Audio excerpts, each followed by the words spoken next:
because it got it wrong, and because it failed in diversity to provide proper facilities for people who were disabled in some form, either with audio support or with subtitles, rather than sorting this out, rather than reshooting, for example, the BBC have decided simply to pull the episode from screening. So a University Challenge episode will now not go ahead, will now not be screened, because there have been complaints about the way the BBC has handled the filming of that episode.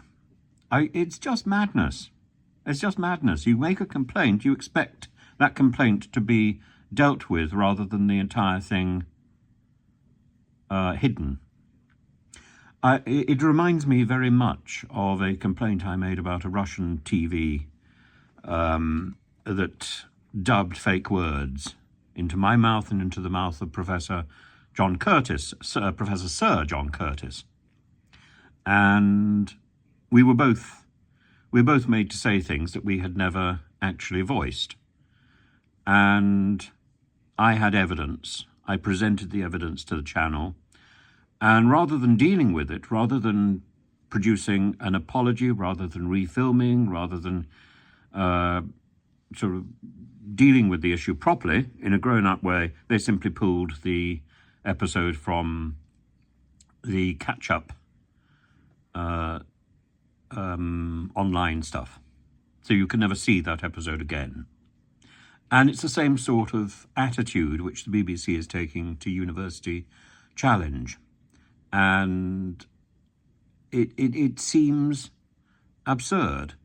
So an episode which was filmed in November with 2 Oxford colleges, 2 Cambridge colleges pitted against each other will not be seen, will not be available because somebody made a complaint.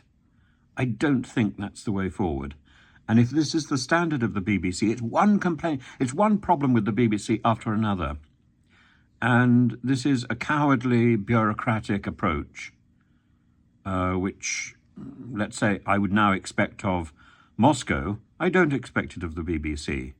Again, grow up and do something which is worthy of the license fee and worthy of the example that the BBC should be setting to the rest of the country, because this is not it.